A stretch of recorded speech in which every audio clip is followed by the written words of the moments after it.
الحمد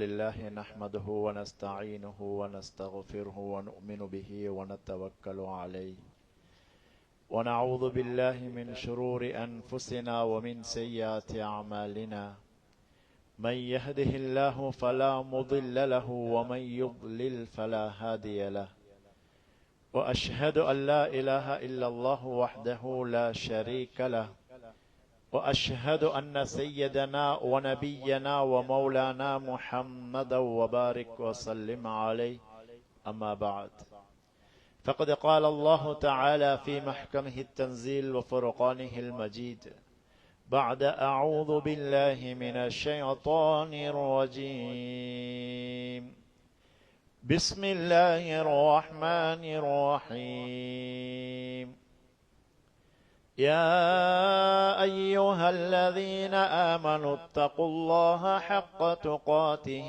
ولا تموتن إلا وأنتم مسلمون صدق الله مولانا العلي العظيم இவ்வையகத்தை படைத்து அதிலே பல லட்சக்கணக்கான கோடிக்கணக்கான படைப்பினங்களை படைத்து ஆட்சி புரிந்து கொண்டு வரக்கூடிய எல்லாம் வல்ல அல்லாஹ் சுப்ஹானஹு வ தஆலாவை கொண்டு ஆரம்பிக்கின்றேன், அவனையே துதிக்கின்றேன். அல்ஹம்துலில்லாஹ்.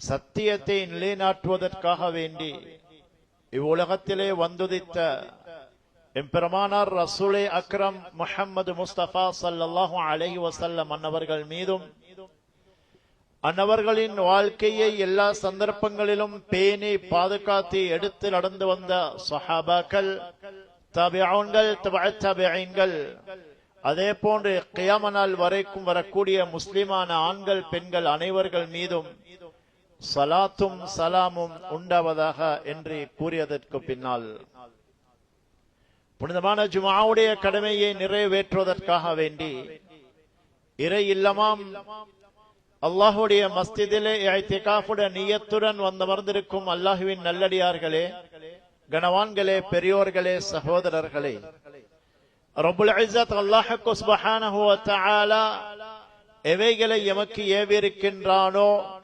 அவைகளை முற்று முழுதாக எமது வாழ்க்கையிலே எடுத்து நடக்குமாறும், எவைகளை விட்டும் ரப்புல் ஆலமீன் அல்லாஹ் தடை செய்திருக்கிறானோ தடுத்திருக்கிறானோ அவைகளை முற்று முழுதாக தவிர்த்து நடந்து கொள்ளுமாறும் முதலில் எனக்கும் அப்பால் உங்களுக்கும் வசியத்தும் நசீஹத்தும் செய்து கொள்கிறேன்.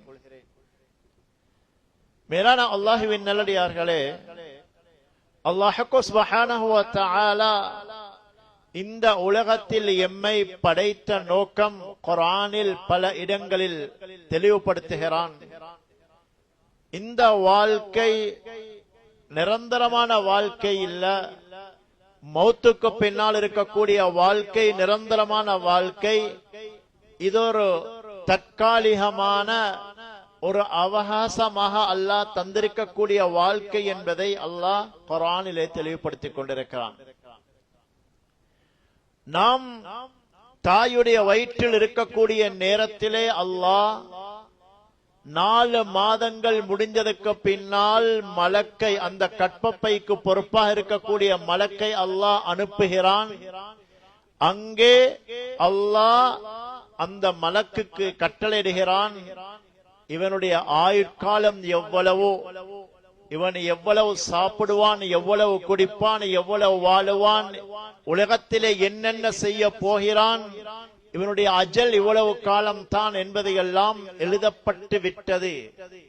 நாம் உலகத்திலே பணக்காரனாக வாழ்வோமா, ஏழையாக வாழ்வோமா, படித்தவனாகவா, ஆட்சியாளனாகவா, எல்லாம் எழுதப்பட்டு விட்டது. அதுதான் இன்று உலகத்திலே நடந்து கொண்டிருக்கிறது. அன்பார்ந்த பெரியோர்களே, சகோதரர்களே, இந்த உலகத்தை கண்டு நாம் இன்று உலகத்துக்கு பின்னால் விரண்டோடிக் கொண்டிருக்கிறோம். எம்முடைய முழு நோக்கமும் உலகத்தை சம்பாதிக்க வேண்டும், உலகத்திலே வீடு வாசல், அதே போல கடைகள், வெஹிக்கல்ஸ், வாகனங்கள் எல்லாம் வாங்கி ஒரு தரத்துக்கு நான் வர வேண்டும் என்ற முழு முயற்சியில் ஈடுபட்டுக் கொண்டிருக்கிறோம். ஆனால் அல்லாஹ் குர்ஆனிலே தெளிவுபடுத்துகிறான், இந்த உலகம் உங்களை ஏமாற்றக்கூடியது. ஒமல் ஹயாத்துத் துன்யா இல்லா மதாஉல் குரூர். உதாரணமாக சொல்வதாக இருந்தால், நாம் ஒரு கடைக்கு ஒரு பொருளை வாங்குவதற்கு செல்கிறோம். அந்த கடையிலே ஒரு பொருளை வாங்குவதற்காகவே அந்த பொருளை காட்ட சொன்னதுக்கு பின்னால் அந்த கடையின் உரிமையாளரோ அல்லது அதிலே வேலை செய்யக்கூடிய ஒருவரோ அந்த பொருளை, உதாரணமாக ஒரு ரைஸ் குக்கர், ஒரு வாஷிங் மெஷின் எடுத்துக்கொள்வோம். இதனை அவர் என்ன செய்வார், எப்படியாவது எங்களுக்கு விற்க வேண்டும் என்பதற்காக இதனுடைய சிறப்புகளை சொல்லுவார். இது இத்தனை வருஷம் வாரண்டி இருக்குது, இப்படி இது உங்களுக்கு இப்படியா இருக்கும் அப்படியா இருக்கும், அதுல சாமான்கள் இப்படி இருக்குது, தேவையெல்லாம் வாங்கிக் கொள்ளலாம். ஆனா அதற்கு பக்கத்துல ஒருவர் இருக்கிறார். அவர் யாரு தெரியுமா? அந்த பொருளை உற்பத்தி செய்தவர். அவருடைய கம்பெனில தான் அந்த பொருள் உற்பத்தியாக இருக்குது. அவர் சொல்றாரு, இந்த பொருளை வாங்க வானாம், ஏண்டா இது உற்பத்தி செஞ்சதுன்னா இவர் சொல்ற மாதிரி இதுல உங்களுக்கு இவ்வளவு பெரிய பெனிஃபிட் ஒன்று இல்ல அப்படின்னு அவர் சொன்னா, உண்மையான புத்திசாலியாக நாங்க இருந்தா அந்த பொருளை வாங்குவோமா வாங்க மாட்டோமா? வாங்க மாட்டோம். ஏன்? அடே கடைக்காரன் என்னத சொல்லட்டும், அந்த கடையின் உரிமையாளர் அவர் அவருடைய பிசினஸ் பாப்பாரு. ஆனா அதை உற்பத்தி செய்த மனிதர் பக்கத்தில் இருந்து கூறுகிறார், இது ஒழுங்கான நல்லதல்ல, இது உங்களால பாவிக்க இயலா, இது டூப்ளிகேட் ஒரிஜினல் அல்லன்னு சொன்னா அதை நாங்க வாங்க மாட்டோம். அன்பார்ந்தவர்களே, நான் என்ன சொல்ல வாரேன் தெரியுமா? இந்த முழு உலகத்தையும் படைத்த ரப்புல் ஆலமீன் அல்லாஹ், இந்த உலகத்தை படைச்சிட்டு அல்லாஹ் சொல்றான், ஏ மனிதா, நீ உலகத்துக்கு பின்னால் சென்று விடாதே, இது உன்னை ஏமாற்றி விடும். ஒமல் ஹயாத்துத் துன்யா இல்லா மதாஉல் குரூர். ஏமாற்றக்கூடிய வாழ்க்கை உலகம். அன்பார்ந்தவர்களே, குர்ஆன் தெளிவா சொல்லுது, அல்லாஹ் தந்த வாழ்க்கை ஏன் தந்தான் என்பதையும் தெளிவா சொல்லுது. ஆனா அல்லாஹ்வுடைய நம்பிக்கை இல்லாம நாங்க உலகத்தை விரட்டி கொண்டிருக்கிறோம். அன்பார்ந்த பெரியவர்களே, சகோதரர்களே, நான் என்ன சொல்ல வாரேன் என்றா, ரமலான அடையக்கூடிய பாக்கியத்தை அல்லாஹ் நம்மவர்களுக்கு தந்தார். அல்ஹம்துலில்லாஹ், ரஹ்மத்துடைய கடைசியில இருக்கிறோம். இன்ற மகரிபோட மகஃபிரத்துடைய 10 ஆரம்பம். அல்லாஹுடைய ரஹ்மத் எங்களுக்கு தெரியும், எவ்வளவு அல்லாஹ் இரக்கம். அன்பார்ந்த பெரியவர்களே, சகோதரர்களே, ஆனா இப்ப நானும் நீங்களும் உள்ளத்துல கைய வச்சு யோசிப்போம், ஏண்ட வாழ்க்கையில எப்படி மாற்றம் வந்திருக்கு ரமலானுக்கு பின்னால. இந்த ரமலான்ல 9 நாளை நாங்க கழிச்சிருக்கிறோம். 9 நாள்ல ஏண்ட வாழ்க்கையில என்ன மாற்றம் வந்திருக்குது? தொழுகையில, அமல் இபாதத்துல, குர்ஆன் திலாவத்துல, அல்லது நான் ஏற்கனவே இருந்ததை போலவா? இன்னும் நாம் உலகத்துக்காக வேண்டிய தரமாறிக் கொண்டிருக்கிறோமா? அன்பார்ந்தவர்களே, நானும் நீங்களும் நினைக்கணும், என்னுடைய வாழ்க்கையில் இந்த ரமலான் தான் கடைசி ரமலான். அல்லாஹு ஆலம், அடுத்த ரமலான் எனக்கு கிடைக்காது. இதனால தான் அல்லாஹ் மௌத்த மறைச்சு வச்சிருக்கிறான். إن الله عنده علم الساعة وينزل الغيث ويعلم ما في الأرحام وما تدري نفس ماذا تكسب غدا وما تدري نفس بأي أرض تموت. மனிதனுக்கு தெரியும் அவன் எந்த இடத்துல மௌத்தாகுவான், எப்ப மௌத்தாகுவான்ற தெரியா. தெரிஞ்சா அதை யோசிச்சு யோசிச்சுட்டே நோயாளி ஆகிடுவான். இப்ப சுகர் இருக்குன்னு சொல்லி கேள்விப்பட்டதுக்கு பின்னால அவர் அதை நினைச்சே நோயாளி ஆகிறத போல, இந்த ரமலான் முடியறதோட என்ன மௌத்து வந்துரும்னு நினைச்சிருந்தா, அல்லது எழுதப்பட்டிருந்தா, அல்லது தெரிஞ்சிருந்தா, அவனோட வாழ்க்கை எப்படி இருக்கும்? அதை யோசிச்சே டென்ஷன் ஆகிடுவான், நோயாளி ஆகிடுவான். அதனால அல்லாஹ் அதை மறைச்சு வச்சிருக்கிறான். ஆனா அல்லாஹ் குர்ஆன்ல தெளிவுபடுத்துறான், ஒரு சலாம் கொடுத்தா அடுத்த சலாம் நீங்க எதிர்பார்க்காதீங்க. அவ்வளவு கேரண்டி இல்லாத வாழ்க்கை. வாய்க்குள்ள போடக்கூடிய கவலம் உள்ளத்துக்கு உள்ளுக்குள் இறங்குமா என்பதை நீங்கள் எதிர்பார்க்காதீர்கள். நாம் பார்த்தோமா இல்லையா? மேலான பெரியோர்களே, சகோதரர்களே, எனவே அல்லாஹ் தந்த இந்த உலகத்துடைய வாழ்க்கைய சரியான முறையில் கழிப்பதற்கு ஒரு சந்தர்ப்பமா அல்லாஹ் ரமலான தந்திருக்கிறான். உண்மையான முறையில நாம் தௌபா செய்து நல்லவர்களாக வாழ வேண்டும். அல்லாஹ் சுப்ஹானஹு வ தஆலா உலகத்துல எங்களை பலதரப்பட்ட மக்களாக படைத்திருக்கிறான். நாம் எந்த கட்டத்தில் இருந்தாலும் சரி, அந்த கட்டத்தில் இருந்து கொண்டு அல்லாஹ்வை நாம் ஷுக்ர் செய்ய வேண்டும், அல்லாஹ்வை நாம் இபாதத் செய்ய வேண்டும். நான் ஒரு ஏழை, எனக்கு சாப்பிடுவதற்கு குடிப்பதற்கு எல்லாம் வசதி இல்லை, அதனால் நோன்பு பிடிக்க முடியாது என்று சொல்ல முடியாது, தொழ முடியாது என்று சொல்ல முடியாது. அவருக்கும் அந்த தொழுகை நோன்பு கடமை. அதே போல நான் ஒரு பணக்காரன், எனக்கு நிறைய வேலைகள் இருக்குது, வேலை பளுகள் இருப்பதனால் என்னால் தொழ முடியாது, என்னால் நோன்பு பிடிக்க முடியாது, என்னால் இபாதத் செய்ய முடியாது. ஆனால் ஒன்று செய்யலாம், நிறைய சதகாக்கள் செய்ய சந்தர்ப்பம் இருக்குது. நான் நிறைய கட்டி கொடுக்கிறேன் பள்ளிகள், நிறைய ஏழை குடும்பங்களுடைய விஷயங்களை பார்க்கிறேன், நிறைய நிறைய நிறைய நல்ல விடயங்களை செஞ்சு கொண்டு போறேன். அது செஞ்சது நான், இது செஞ்சது நான், இது செஞ்சது நான், உங்களுக்கு தெரியுமா என்று பேசுவார்கள். தொழுகையும் இல்ல, அமலும் இல்ல, இபாதத்தும் இல்ல, நோன்பும் இல்ல. இவர்கள எந்த அமலும் அல்லாஹ் ஏற்றுக்கொள்ள போறதும் இல்ல. அன்பார்ந்தவர்களே, நோன்புக்கு முன்னால முதலாவது கடமை தொழுக, கலிமா, அடுத்தது தொழுக. இன்று நாம் பார்க்கலாம், தொழுகையில எங்கட சமூகம் எந்த அளவு பொடுபோக்கு செய்யறாங்க, சரியான பொடுபோக்கு. அல்லாஹ் குர்ஆன்ல ஒரு ஆயத்துல சொல்றான், ஃபஹலஃப மின் பஅதிஹிம் ஹல்ஃபுன் அதாஉஸ் ஸலா வத்தபஉஷ் ஷஹவாத்தி ஃபஸௌஃப யல்கௌன கய்யா. ஒரு கூட்டம் இருப்பாங்க, பின்னால வருவாங்க, அவங்க பார்த்தா அழகான சூரத், சுப்ஹானல்லாஹ், தாடி, தொப்பி, ஹாஜியார் அல்லது பணக்காரர் அல்லது வேற ஏதோ பேர்கள்ல நல்ல படிச்சவர், மாஸ்டர், ஏதோ ஒரு அமைப்புல அவர் கண்ணியமா ஊர்ல இருப்பாரு. ஆனா அவரு தொழுகையில சரியான பொடுபோக்கா இருப்பாரு. அசர தொல சரி, மகரிபோட தொழுவோம், மகரிப சரி இஷாவோட தொழுவோம், இல்லது தொழுகை விடுவாரு. ஏதாவது ஃபங்க்ஷன் வந்தா தொழுகை இல்ல, ஏதாவது பயணங்கள் போனா தொழுகை இல்ல, உடம்புல தல வருத்தங்களோ ஏதோ வருத்தங்கள் வந்தா தொழுகை இல்ல. இந்த மாதிரி ஆட்களுக்கு தான் அல்லாஹ் குர்ஆன்ல சொல்றான், ஃபஸௌஃப யல்கௌன கய்யா, இவர்கள் கய்யா என்ற நரகத்தை சந்திப்பார்கள், அந்த நரகத்திலே இவர்கள் போடப்படுவார்கள். தொழாதவர்கள் அல்ல, விட்டு விட்டு தொழக்கூடியவர்கள். அப்ப தொழுகைய உள்ளச்சமா தொழணும். உள்ளச்சமா தொழணும் என்றா எங்கட உள்ளத்துல தொழுகையுடைய அந்த அல்லாஹ்வுடைய சிந்தனை இல்லாம தொழுதா அதுக்கும் அல்லாஹ் எங்களுக்கு என்ன நரகம் வச்சிருக்கிறான் தெரியுமா? பொடுபோக்கா தொழுகிற, தக்பீர கட்டி சலாம் கொடுக்கும் வரைக்கும் எந்த சிந்தனையும் இல்ல, அல்லாஹ்வுக்கு முன்னால நான் நிக்கிறேன் என்ற எந்த பயமும் இல்ல, ஒரு சிந்தனையும் இல்ல. இமாம் 5 ரக்காத் தொழுவிச்சாரா, என்ன சூரா ஓதினாரு, 4 தொழுவிச்சாரா, ஒன்றுமே தெரியா. எல்லாரும் பள்ளிக்கு வராங்க, இவரும் வாராரு, தொழுவராரு, போறாரு. இவருக்கு என்ன தெரியுமா? ஃபவைலுல் லில் முஸல்லீன், முஸல்லீன் தொழக்கூடியவர்களுக்கு வயல் என்னும் நரகம். யாரு எப்படி தொழுவாங்க? அல்லதீன ஹும் அன் ஸலாத்திஹிம் சாஹூன். தர்ஜுமா எடுத்து பாருங்க, பொருள் எடுத்து பாருங்க. தொழுகையில பொடுபோக்கா இருப்பாங்க. பொடுபோக்குண்டா சாஹூண்ட தொழுகையை விட்டவர்கள் அல்ல, மறதியா தொழுவாங்க, அல்லாஹ்வுடைய சிந்தனை இல்லாம தொழுவாங்க. அல்லதீன ஹும் யுராஊன். எப்படி தெரியுமா? எல்லாரும் சொல்லணும், மாஷா அல்லாஹ் இவர் ஒரு தொழுகையாளியே, ஊர்ல எல்லாரும் பேசணும் இவர் ஒரு தொழுகையாளி என்பதற்காக வேண்டி இவர் பள்ளிக்கு சமூகம் அளிக்கிறாரு, இவருக்கும் வயல் என்னும் நரகம்.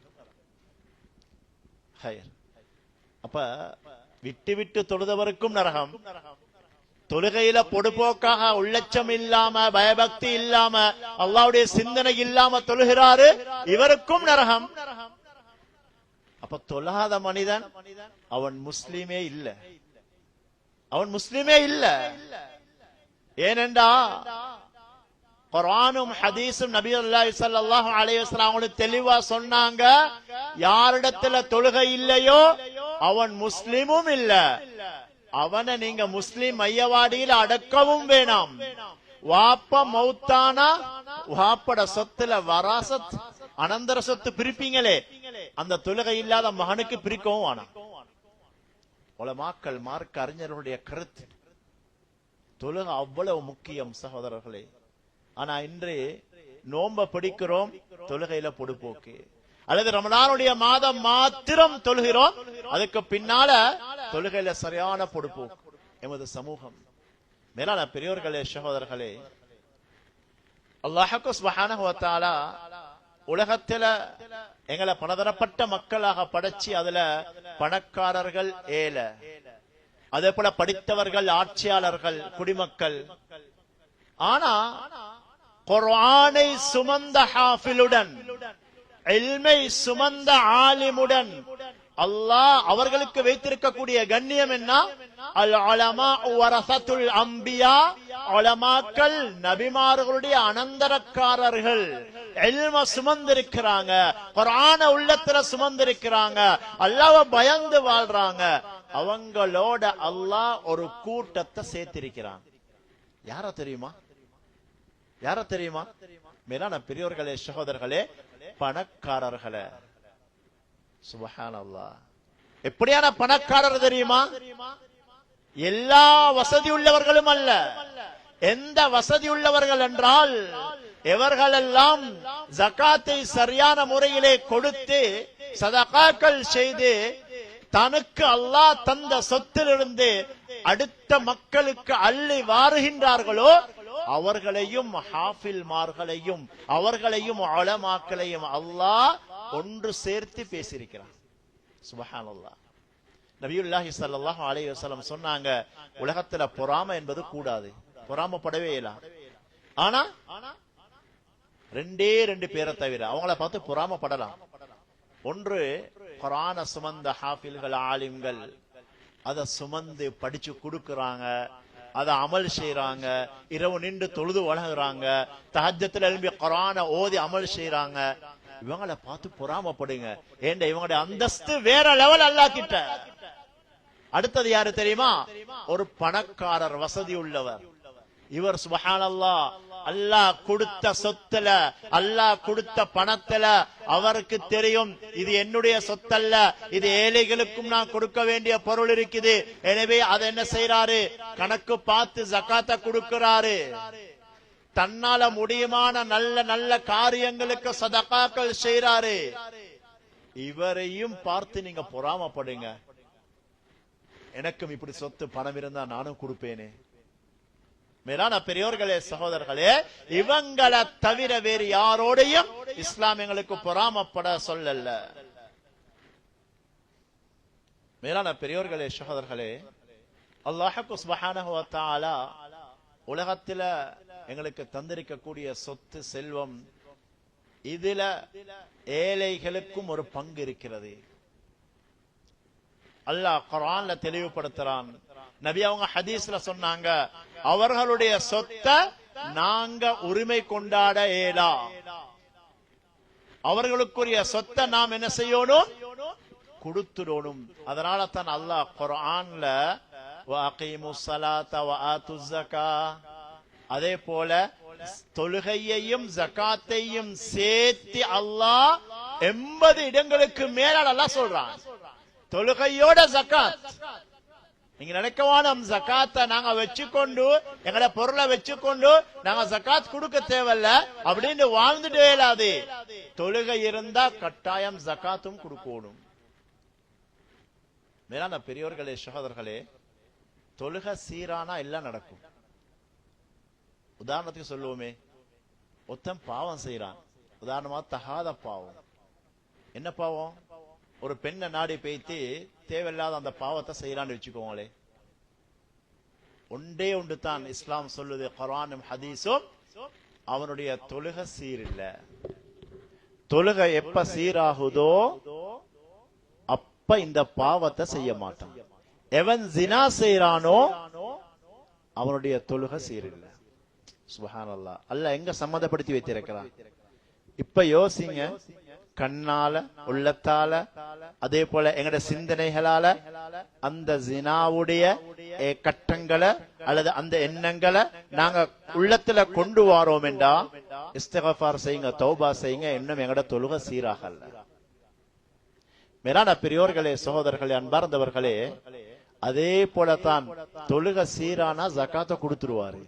அதனால தான் அல்லாஹ் தொழுகையோட ஜகாத்தை சொல்றான். தொழுகையோட குர்ஆன்ல 80க்கும் மேற்பட்ட இடங்கள்ல அல்லாஹ் ஏன் சொல்றான் என்றா தொழுகை சீராவினா ஜகாத்தையும் கொடுப்பாரு. அல்லாஹ் சொல்றான், ஜகாத்தை கொடுக்காத மக்களுக்கு கியாமத்துடைய நாளையில குர்ஆன்ல அல்லாஹ் சொல்றான், வஅலம் என்ற ஜுஸூல வல்லதீன யக்னிஸூன الذهب والفضة ولا ينفقونها في سبيل الله فبشرهم بعذاب أليم. கடுமையான வேதனைக்குன்னு சொல்லுங்க நபியே, நீங்க சொல்லுங்க அவங்களுக்கு, அல்லாஹ் தந்ததே கொடுக்காம கஞ்சத்தனம் பெற்று வச்சு கொண்டிருக்கிறாங்களா, அவங்களுக்கு கடுமையான வேதனை இருக்குது. அது மட்டுமல்ல, யௌம யுஹ்மா அலைஹா ஃபீ ஜஹன்னம் ஃபதுக்வா பிஹா ஜிபாஹுஹும் வ ஜுனூபுஹும். நாளை கியாமத்துடைய நாளையில இந்த பொருள் எல்லாம் அல்லாஹ் அப்படியே ஒரு நெருப்பாக ஆக்கி என்ன செய்வான், நெற்றியில முதுகுல உடம்புல ஒத்தனம் கொடுக்கப்படும். எப்படி நாங்க ஒத்தனம் கொடுப்போம், கால் வீங்கினா சுடு தண்ணி அப்படி எல்லாம் வச்சு அந்த சாம்பலை வச்சு ஒத்தனம் கொடுப்போமே, அத போல ஒத்தனம் கொடுக்கப்படும், நெருப்ப பொருளாக ஆக்கப்பட்டு. சுப்ஹானல்லாஹ், கியாமத்துடைய நாளையில பெரிய தண்டனை. அது மட்டுமா, நபியுல்லாஹி ஸல்லல்லாஹு அலைஹி வஸல்லம் சொன்னாங்க, மன் ஆதாஹுல்லாஹு மாலன் ஃபலம் யுஅத்தி ஜகாத்தஹு. புகார்ல வரக்கூடிய ஹதீஸ், அல்லாஹ் ஒத்தனுக்கு பணத்தை கொடுத்திருக்கிறான், செல்வத்தை கொடுத்திருக்கிறான், இது அவனுடைய முயற்சி அல்ல. நான் ஆரம்பத்துல சொன்னேன், தாயின் கற்பறையில் இருக்கக்குள்ள அல்லாஹ் எழுதிட்டான், இது அவனுக்கு கிடைக்கும் என்பதாக. இவன் நினைக்கிறான் ஏண்ட முயற்சி, எதுவுமே ஏண்ட முயற்சி இல்ல, அல்லாஹ் நாடினா மட்டும் தான். அன்பார்ந்தவர்களே, கடையை திறந்திருக்கிறோம், அல்லாஹ் நாடினாதான் அங்கே கஸ்டமர்ஸ் வருவாங்க. அதே போல நாங்க என்ன பிசினஸ் பண்ணினாலும் அல்லாஹ்வுடைய நாட்டம் இல்லாம எங்களுக்கு லாபமும் இல்ல, வியாபாரமும் இல்ல. அப்ப அல்லாஹ் சொல்றான், எவர்களுக்கெல்லாம் நான் பணத்தை கொடுத்தும் அவர்கள் ஃபலம் யுஅத்தி ஜகாத்தஹு, அதனுடைய ஜகாத்தை நிறைவேற்றவில்லை என்றால் நான் அவருடைய கபரிலே பாம்பை உருவாக்குவேன். ஷுஜாஅன் அக்ரா, மிகப்பெரிய பாம்பு, பயங்கரமான பாம்பு. அது அந்த பாம்பு என்ன தெரியுமா சொல்லும், அன மாலுக அன கன்சுக, நீ தான் என்ன சேர்த்து வச்ச பொருள், அந்த பொருள் தான் நான். அந்த நீ சேகரிச்சு வச்சாய யாருக்கும் காட்டாம ஒளிச்சு ஒளிச்சு உன்னுடைய பணங்களை உன்னுடைய சொத்துக்களை வச்சாயே, அந்த பொருள் தான் நான் சொல்லி சொல்லி அந்த மனிதனை கொத்தும் என்பதாக நபியுல்லாஹி ஸல்லல்லாஹு அலைஹி வஸல்லம் சொன்ன அந்த ஹதீஸ் புகாரில பதிவாக இருக்கிறது. மேலான பெரியோர்களே, சகோதரர்களே, என்ன சொல்ல வாரேன் என்றா, அல்லாஹ் சுப்ஹானஹு வ தஆலா தந்திருக்கக்கூடிய சொத்தை நாங்க கட்டாயம் 100க்கு 2.5% என்ற அடிப்படையில ஏழைகளுக்கு கொடுக்கணும். அது ஏழைகளோட சொத்து, எங்கடைய அல்ல. நபியுல்லாஹி ஸல்லல்லாஹு அலைஹி வஸல்லம் ஜகாத்துடைய பொருள் எடுக்க மாட்டாங்க. ஏன்னா சொல்லுவாங்க, ஜகாத்துடைய பொருள் அது எனக்கு ஹராம், என்னுடைய குடும்பத்துக்கும் ஹராம்.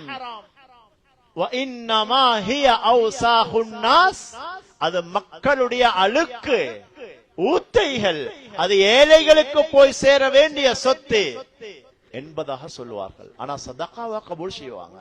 சதகா ஹதியா எவ்வளவு கொடுத்தாலும் அதை நபியுல்லாஹி ஸல்லல்லாஹு அலைஹி வஸல்லம் அவங்க கபூல் செய்வாங்க. நபி ஸல்லல்லாஹு அலைஹி வஸல்லம் அவருடைய மௌத், அதுக்கு பின்னால நிறைய சஹாபாக்கள் சிலவங்க முர்த்ததாகிட்டாங்க. ஏன்? நபியோட மார்க்கம் முடிஞ்சு. இன்னும் சிலவங்க ஜகாத்தை கொடுக்க மறுத்தாங்க. ஹதரத் அபூபக்கர் சித்திக் ரலியல்லாஹு அன்ஹு சொன்னாங்க, லவ் மனஊனி இகாலா, நபியோட காலத்துல கொடுத்த அந்த ஒட்டகத்துடைய ஒரு கயிற்ற கூட இந்த காலத்துல தரலண்டா நான் அவனோட யுத்தம் செய்வேன் என்பதாக ஹதரத் அபூபக்கர் சித்திக் ரலியல்லாஹு அன்ஹு அவங்க தெளிவுபடுத்தினாங்க. ஆக மேலான பெரியோர்களே, சகோதரர்களே, ஜகாத்த இஸ்லாம் சொல்லுது நீங்க வசூலிச்சிடுங்க. ஜகாத்த வைத்து எடுங்க, எடுத்து ஏழைகளுக்கு கொடுங்க. ஹுது மின் அம்வாலிஹிம் ஸதகத்தன், அவர்களுடைய ஜகாத்தை எடுங்க. நீங்க எடுக்கிறதுனால என்ன தெரியுமா நடக்கும்? துதஹிருஹும், அவர்களுடைய பொருள் சுத்தமாகும். ஜகாத்தை கொடுக்கிறதுனால ஒரு நாளும் குறைறதில்ல, அல்லாஹ் சுத்தப்படுத்துவான். யம்ஹகுல்லாஹு ரிபா வ யுர்பிஸ் ஸதகாத். வட்டி எடுக்கிறாரு, அவர் நினைக்கிறாரு வட்டியின் மூலமாக எனக்கு மிகப்பெரிய லாபங்கள் இருக்குது. 2 கடைய 3வது கடை, 2 வாகனம் 3வது வாகனம் வாங்குறாரு. ஆனா குர்ஆன் சொல்லுது வட்டி அவரை அழிச்சிடும். எந்த அளவுக்குண்டா அவரை எதிர்பார்க்காத பயங்கரமான நோயில அவரை கொண்டு போய் சேர்த்துடும். பயங்கரமான நோயில யாரு ஜகாத்தை கொடுக்காம வட்டியோட சம்பந்தப்பட்டு வாழ்றாங்களோ, இத நான் பொதுவாக சொல்றேன், குர்ஆன் ஹதீஸை வச்சு யாரையும் தாக்கி பேசல. எனக்கு யாரையும் இந்த இடத்துல தெரியாது, அதனால நான் குர்ஆன் ஹதீஸுடைய சட்டத்தை தான் சொல்றேன். அல்லாஹ் 3 சோதனை கொண்டு சோதிப்பானா. ஒன்று காற்று, இன்னொன்று தண்ணீர், இன்னொன்று நெருப்பு. இத 3ல ஒன்றை கொண்டு அல்லாஹ் சோதிப்பான். வட்டியோட சம்பந்தம் ஜகாத்தை கொடுக்காம சேமிச்சு வைக்கிறாரண்டா, இந்த 3 தண்டனைகள்ல ஏதாவது ஒன்றினால அவர் பாதிக்கப்படுவார். சுப்ஹானல்லாஹ். மேலான பெரியோர்களே, சகோதரர்களே, எனவே அல்லாஹ் தந்த சொத்தை அது கணக்கு பார்த்து நாங்க கொடுக்கணும். ஹைர், சுருக்கமாக நான் சொல்கிறேன், எந்த அளவு இருந்தா ஜகாத்து நாங்க எப்ப கொடுக்கணும், எப்படி கொடுக்கணும், நேரம் இடம் கொடுக்குதில்ல. உதாரணமாக 10.5 பவுன் நகை இருந்தா ஜகாத் கடமை. ஒரு வருடம் பூர்த்தியாகுது, 10.5 பவுன் ஜகாத் இருக்குதுண்டா அவருக்கு ஜகாத் கடமை. இப்ப 10.5 பவுன் என்று வரக்கூடிய நேரத்துல நாங்க சிலவங்க யோசிக்கலாம், எங்கட மனைவிகள், எங்கட உம்மா, எங்கட சகோதரிகள் வீட்டுல பாவிக்க கூடிய நகைகள் இருக்கலாம். உதாரணமா மகள்மார்களுக்கு நாங்க வாங்கி கொடுத்திருப்போம், அவங்க பாவிக்கிறாங்க, காதுல கையில போட்டிருக்கிறாங்க, அப்ப பிரச்சனை இல்லை, அதுக்கு கொடுக்க தேவையில்லை. அப்படி இல்லாம ஏதாவது ஒரு வெட்டிங் வந்தா அல்லது ஏதாவது ஒரு இதன்று வந்தா, ஒரு ஃபங்க்ஷன் வந்தா மட்டும் போடுறதுக்கு வச்சிருக்கிறோம் என்றா உலமாக்கள் சொல்றாங்க அதுக்கும் கொடுக்கிறது நல்லது, சிறந்தது. ஏனென்றா அதை நாங்க சேமிச்சு வச்சிக்கிற மாதிரி தான். அப்ப பாவிக்கக்கூடிய தங்கத்துக்கு தேவையில்லை, அது எந்த நாளும் பாவிக்கக்கூடிய தங்கம். எப்பயாவது ஒரு நேரத்துக்கு வாங்கி வச்சிருக்கிறோம், எப்பயாவது நகை விலை கூடும் தானே, அந்த நேரத்துல பணமாக ஆக்கிக் கொள்வோம் என்பதற்காக வாங்கி வைத்திருந்தா அது ஒரு வருடம் பூர்த்தியாவினா அதற்கு ஜகாத் கடமை. அது ரமலான்ல தான் கடமை என்பதில்ல, எப்ப வருஷம் பூர்த்தியாகுதோ அப்ப கடமை. அதே போல வியாபார பொருட்கள், கடை ஒன்று திறந்திருக்கிறோம், ஒரு புடவை கடையோ ஒரு செலவு கடையோ ஏதோ ஒரு கடை, இவருக்கு ஜகாத் கடமையா என்று கேட்டா அவர் ஸ்டாக் எடுப்பாரு. வருஷத்துக்கு ஒருக்கா, ஒரு வருஷம் முடிஞ்சதுக்கு பின்னால முழு ஸ்டாக்கும் எடுப்பாரு. அதே போல இவருக்கு வர வேண்டிய சல்லிகள் எல்லாம் பாப்பாரு. பார்த்தா இன்றைக்கு ஒரு பவுன் தங்கத்துடைய விலை 3.5 லட்சம் வைப்போம். அப்படின்னா 36,75,000 ரூபாய் பெறுமதியான பொருள் அவர்கிட்ட இருக்கும் என்றா அவருடைய பேங்க்ல வர வேண்டியது, கடல் இருக்கக்கூடிய ஸ்டாக் எல்லாம் எடுத்து பார்த்தா 36 லட்சத்துக்கு மேல பணம் இருக்கும் என்றிருந்தா பொருளாகவோ பணமாகவோ அவருக்கும் ஜகாத் கடமை. அப்ப அவர் என்ன செய்யணும்? 100க்கு 2.5% விகிதாசாரம் அவர் கொடுக்கணும். அப்ப அதுவும் தங்கத்தை வச்சுதான் பார்க்கணும். தங்கத்துல விலை எவ்வளவோ அதை வச்சுதான் அந்த வியாபார பொருட்களை பார்க்கணும். அப்ப அதே போல எங்கட பிசினஸ்களா இருக்கலாம், வாகன பிசினஸ்களா இருக்கலாம். உதாரணமாக நாங்க வீட்டுக்கு 2 வாகனம் வச்சிருக்கிறோம், ஒரு கார் ஒன்று இருக்கு, ஒரு வேன் ஒன்று இருக்குன்னு வச்சுக்கோங்க. 2 வெஹிக்கிள் நாங்க பாவிக்கிறதுக்கு வச்சிருக்கிறோம். இதுக்கு ஜகாத் இல்ல. வீட மாஷா அல்லாஹ் 5 தட்டு கட்டிருக்கிறோம், இதுக்கும் ஜகாத் இல்ல. காணி வாங்கி போட்டிருக்கிறோம் 7-8 காணிகள், ஜகாத் இல்ல. அப்ப எதுக்கு ஜகாத் இருக்குது? இஸ்லாம் அதையும் தெளிவாக சொல்லி இருக்குது, நபி அவங்களும் தெளிவாக சொல்லி இருக்கிறாங்க. என்னென்ன பொருள்களுக்கு, உதாரணமாக வியாபாரமாக நாங்க செய்யக்கூடிய பொருள்கள். ஆனா ஒருத்தர் வெஹிக்கிள் பிசினஸ் பண்றாரு, அவருடைய வாகனம் வாங்குறாரு விற்கிறாரு, வாங்குறாரு விற்கிறாரு. இப்ப வீட்டுல ஒரு 3 வாகனம் இருக்குது, இவருடைய வேலையே வெஹிக்கிள் பிசினஸ் பண்றதுதான். அப்படின்னா ஒரு சேல் ஒன்று திறந்திருக்குல்ல, ஆனா வீட்டுல வச்சு விற்கிறாருன்னு வச்சுக்கோங்க. சேல்னா மட்டும் தான் நாங்க நுழைப்போம், ஜகாத் கொடுக்கணும். சேலும் இல்ல, இவருடைய பையன் சேல் தான் செய்யறாரு. ஏன்னா வியாபாரம், வீட்டுல வாகனம் இருக்குது, விற்கிறாரு எடுக்கிறாரு, விற்கிறாரு எடுக்கிறாரு, அப்படின்னு அவரும் ஜகாத் கொடுக்கணும். இது நான் பாவிக்கிற வாகனம் என்றது இல்ல, ஏன்னா அவருடைய பிசினஸ் அதுல தான் நடக்குது.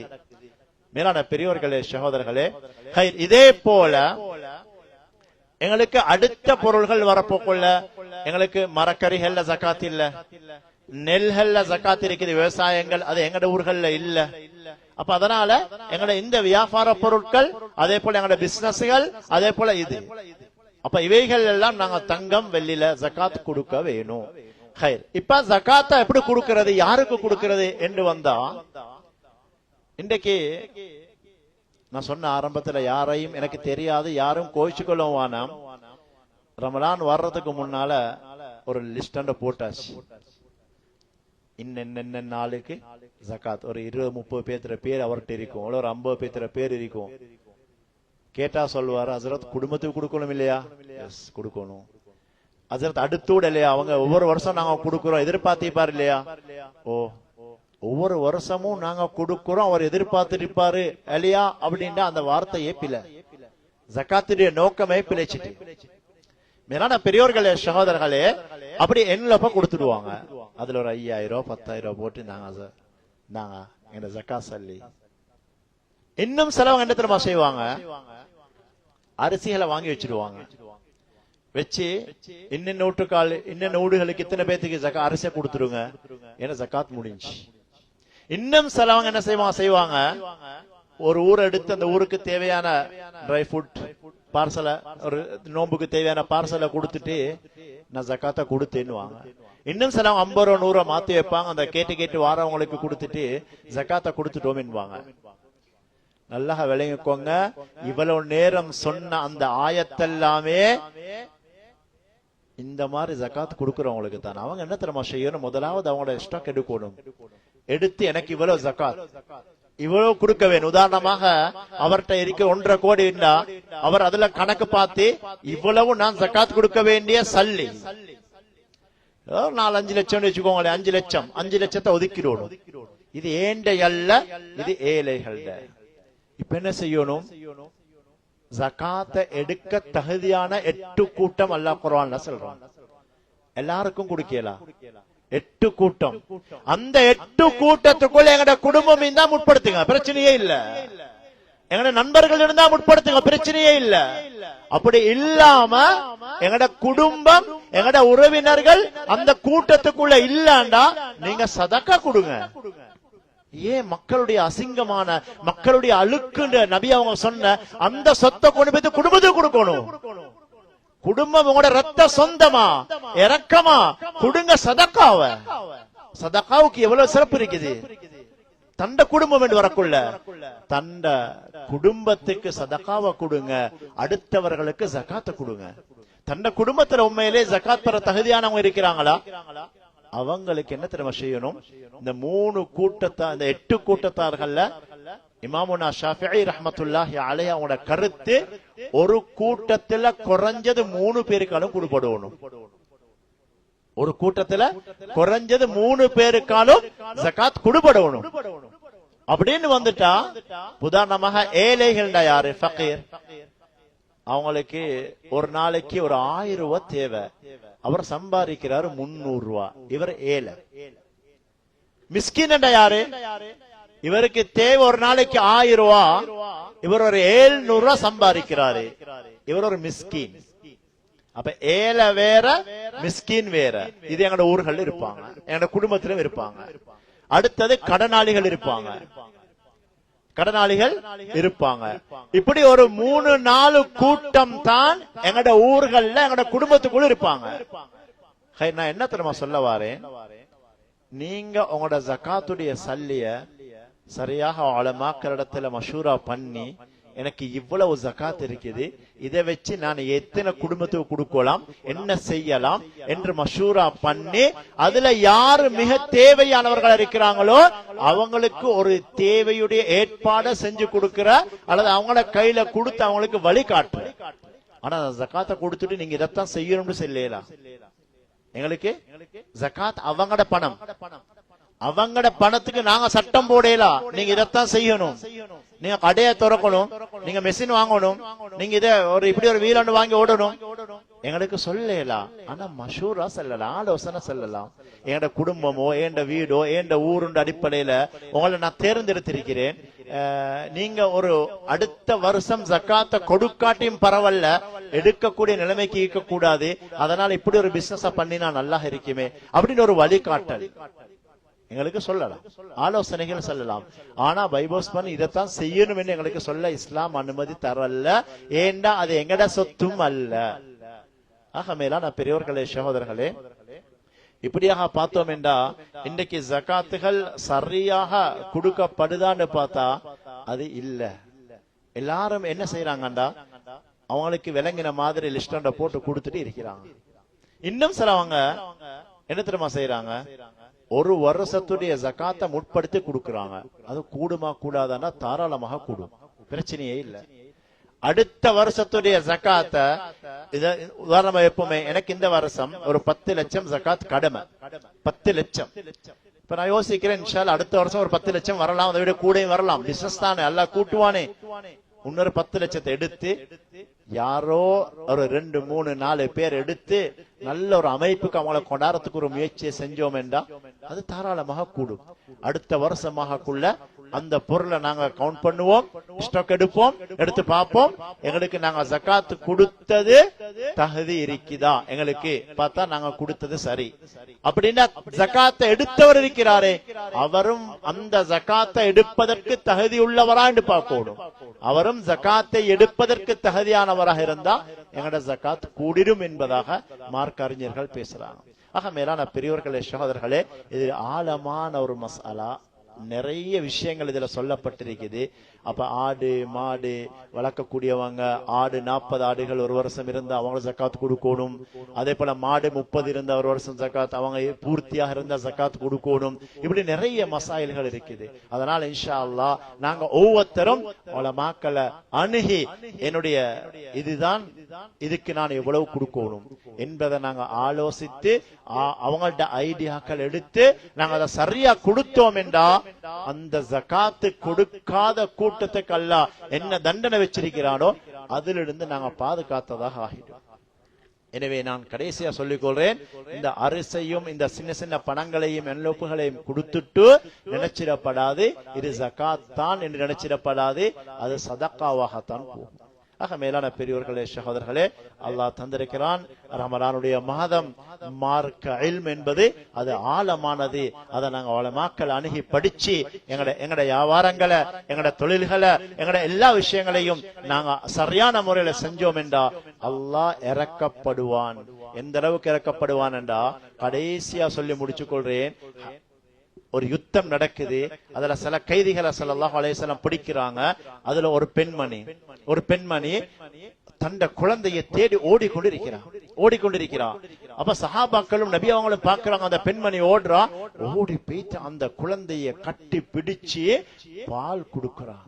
இத பார்த்தோன்னு நபியுல்லாஹி ஸல்லல்லாஹு அலைஹி வஸல்லம் சஹாபாக்கள்கிட்ட கேட்டாங்க, சஹாபாக்களே இந்த பெண்மணிக்கு இந்த குழந்தைய நெருப்புல போட சொன்னா போடுவாவா? சொன்னா யா ரசூலல்லாஹ் போட மாட்டாங்க. சொன்னாங்க, லல்லாஹு அர்ஹமு பிஇபாதிஹி மின் ஹாதா, இதை விட அல்லாஹ் தண்ட அடியார்களோட இறக்கும் என்பதாக சொன்னாங்க. சுப்ஹானல்லாஹ். ரஹ்மத்தின் பத்திலிருந்து கடைசியா பிரிய போறோம்.